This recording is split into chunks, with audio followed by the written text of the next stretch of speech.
اللہ تعالیٰ نے بلا شبہ ازالہ امراض کے لیے قرآن حکیم سے زیادہ عام، نفع بخش اور اعظم ترین اور زیادہ بہتر کوئی دوا پیدا نہیں کی۔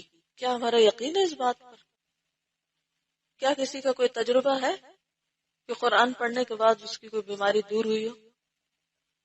الحمدللہ۔ یہ کہتی ہیں کہ مجھے میگرین ہوتا تھا، میں نے کوئی خاص وظیفہ تو نہیں پڑھا، لیکن جب سے قرآن پاک پڑھنا شروع کیا ہے تو اس کا وقفہ بہت بڑھ گیا ہے، یعنی دیر بعد یہ تکلیف ہوتی ہے۔ جی آپ کیا کہتے ہیں؟ میری ایک نند ہے، وہ کافی ینگ تھی اور ان کو اچانک بریسٹ کینسر ڈیٹیکٹ ہوا۔ تو میں نے اچانک دیکھا کہ وہ استاذہ کی درس میں بھی زیادہ آنا شروع ہو گئی اور کلاس میں بھی آنے لگی، اور مجھے نہیں تھا پتا اس وقت ان کو کینسر ہو چکا ہے۔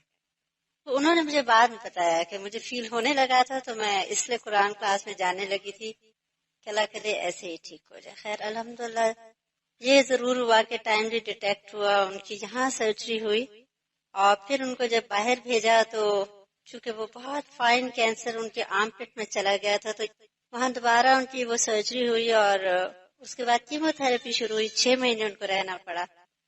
تو آپ کو پتہ ہی ہوگا کہ کیمو تھراپی اتنی سخت ہوتی ہے کہ اندر تک جلا دیتی ہے، انسان کو بلڈ سیلز بھی ختم ہو جاتے ہیں۔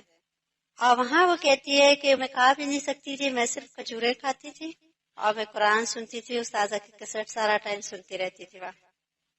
تو وہ کہتی ہے کہ وہاں ڈاکٹرز اتنے حیران ہوتے تھے کہ انہوں نے مجھ کو ایک سیمپل بنایا ہوا تھا، اور وہ ڈاکٹرز اپنے سارے اسٹوڈنٹس کو بتاتے تھے کہ یہ مطلب ایک ایسا انوکھا کیس ہے کہ جو تھراپی لینے کے بعد ایکسپیکٹڈ ٹائم سے بھی بہت جلد اس کا بلڈ کاؤنٹ پھر باؤنس بیک کر جاتا ہے، and she is ready for the next shot.